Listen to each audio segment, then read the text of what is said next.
तीन तिगाड़ा काम बिगाड़ा। तीन बहुओं के रवैये से सासू माँ बहुत परेशान थी। दरअसल बात ये थी कि तीनों बहुओं में किसी बात को लेकर अनबन हो गई थी। तब से ही तीनों एक दूसरे से मुंह फुलाए रहती थी। ना कोई सीधे मुंह किसी से बात करती, ना किसी का कहना मानती। पड़ोसी भी इस बात को जानते थे और जाने कैसे कैसे बातें भी करते। इसीलिए सासू माँ ने तीनों बहुओं को तुरंत अपने कमरे में बुलाया। मैं कई दिनों से देख रही हूँ, तुम तीनों अलग अलग सारे काम कर रही हो। ये सब नहीं चलेगा, तीनों को मिलकर ही काम करना पड़ेगा। सास की बात सुनकर एकदम से बड़ी बहू बोल उठती है। नहीं मम्मी जी, मैं इन दोनों के साथ कुछ नहीं कर सकती। मैं इस घर की बड़ी बहू हूँ, फिर भी ये मेरा कहना बिल्कुल भी नहीं मानती। अरे जेठानी जी, जानबूझकर मुझे डबल काम करवाती है आप, और छोटी मुझसे टेढ़े मुंह ही बात करती है। इन दोनों के बीच हमेशा सैंडविच बन जाती है मेरी, और मैं हमेशा आलू की तरह बीच में मसली जाती हूँ। मम्मी जी, इन दोनों को लगता है कि मैं छोटी हूँ तो इनके पैरों तले दब जाऊंगी, लेकिन नहीं, मेरा भी उतना ही अधिकार है जितना इन दोनों का है। बड़ी आई दोनों मेरी चुगली करने के लिए, मुझे क्या कम समझ रखा है। तीनों बहू एक दूसरे से बहस करने लगती है और सास दोबारा ये देखकर टेंशन में आ जाती है और सबसे कहती है, चुप हो जाओ, अब से तुम तीनों सारे काम एक साथ करोगी, आंख बंद करके एक दूसरे की बात सुनोगी। तुम तीनों इस बात को गांठ बांध लो, वरना अगली छुट्टियों में तुम्हारा अपना मायके जाना कैंसिल। सास की बातें सुनकर डर के मारे तीनों हामी भर देती हैं। जी मम्मी जी, मैं समझ गई। हाँ मम्मी जी, जैसा आप कहें, आप जो कहेंगी मैं वही करूंगी। तीनों बहू सास की बात को गांठ बांध लेती है और वादा करती है कि अब से सारे काम वो तीनों एक साथ मिलकर ही करेंगी। ये सब देखकर सास खुश हो जाती है और वहां से चली जाती है। नीचे जाकर वो देखती है कि घर में शर्मा जी आए हुए होते हैं। सास जोर से आवाज लगाकर कहती है, अरे बहू, जरा चाय बनाकर तो लाना, शर्मा जी आए हैं। सास की बात सुनकर तीनों बहू तुरंत किचन की ओर भागती है और चाय बनाना शुरू कर देती है। मुझे तो एकदम मसाले वाली कड़क चाय पसंद है, तो हम शर्मा जी के लिए मसाले वाली चाय ही बनाएंगे। अरे नहीं दीदी, गर्मी के मौसम में मसाला चाय कौन पीता है? मैं तो शर्मा जी के लिए इलायची वाली चाय ही बनाऊंगी। ये कैसी बात कर रही हैं आप दोनों? मेरी मम्मी ने सिखाया है कि मेहमान को ज्यादा दूध और शक्कर वाली चाय देनी चाहिए, वरना वो घर वालों को कंजूस समझते हैं। तो मैं तो शर्मा जी को ऐसी ही चाय दूंगी। तीनों बहुएं अपने अपने तरीके से चाय में शक्कर, मसाला, पत्ती सब डाल देती है।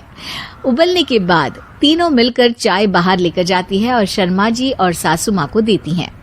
चाय पीने के बाद शर्मा जी सासू माँ को देखकर शर्मा जाते हैं और शर्मिंदा महसूस करते हैं कि आखिर उन्होंने चाय पीने के लिए हामी क्यों भरी। सासू माँ भी चाय पीना शुरू करती है और कहती हैं, अरे बहू, ये कैसी चाय बनाई है? चाय है या मीठे दूध की बासुंदी? हाँ, चाय अच्छी नहीं लगी क्या? कोई बात नहीं, हम पराठा बनाकर लाते हैं। चलो चलो अंदर। हाँ चलो। हाँ, आती हूँ मैं भी। नहीं, मेरा पेट चाय ने ही चौपट कर दिया, वही काफी है। पराठे से पोपट नहीं करवाना, मैं तो चलता हूँ। शर्मा जी चुपचाप पतली गली से निकल जाते हैं।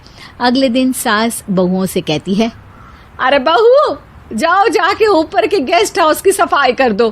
कल हमारे यहाँ मेरे दूर के रिश्तेदार आने वाले हैं, तो पूरे कमरे को चमका देना, समझी? तीनों बहू सास की बात को मानकर ऊपर सफाई करने चली जाती हैं और तीनों कमरे की सफाई चालू कर देती है।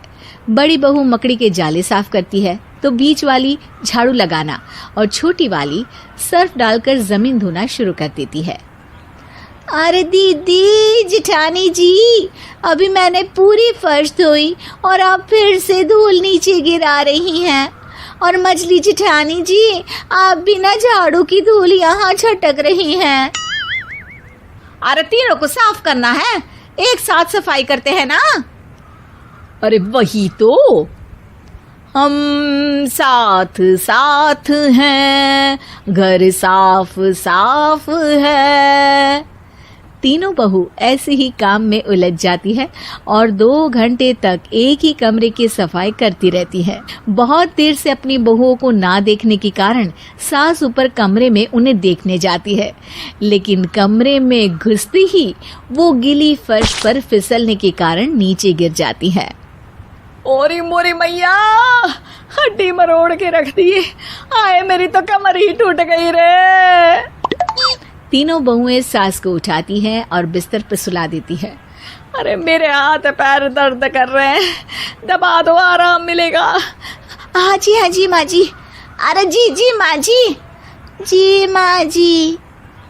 और तीनों बहुएं एक साथ सास के हाथ को दबाना शुरू कर देती हैं। माँ की तो चीख ही निकल जाती है और नतीजा ये होता है कि सास के बचे हुए शरीर में भी दर्द उठ जाता है। हाय राम, ये क्या कर दिया तुम तीनों ने। अरे मेरी तो किस्मत ही फूटी है कि तुम जैसी बहुएं मुझे मिली। हे भगवान, पूरे शरीर में दर्द बढ़ गया है। अब तो पता नहीं कि चल भी पाऊंगी या नहीं। माफ करो, मुझे गलती हो गई मुझसे कि तुम तीनों को एक साथ काम करने के लिए बोला। सोचा था तीनों मिलके अच्छे से काम करेगी, लेकिन बड़े बुजुर्ग सही कहते थे कि 3 तिगाड़ा काम बिगाड़ा। तुम लोगों ने ये बात ना आज साबित करके दिखा दी। तुम तीनों को तो समझाना यानी मानो भैंस के आगे बीन बजाना है। तुम्हें अकेले अकेले काम करना है ना, तो अब से तुम अकेले ही अपना अपना काम करो। तीनों बहुएं वहां से जाने लगती है। अरे कहाँ जा रही हो? आप ही ने तो कहा कि अपना अपना काम तो मुझे मुल्तानी मिट्टी लगानी है। अरे मुझे भी तो नेल पॉलिश लगानी है, मुझे ना मेहंदी लगानी है। सास अपना सर पीट लेती है और कहती है, अरे मुझे भी लगाना है कुछ। क्या माँ जी? क्या माँ जी? क्या माँ जी? तुम्हारे घर वालों को फोन तुम्हारी हरकतें बताने के लिए।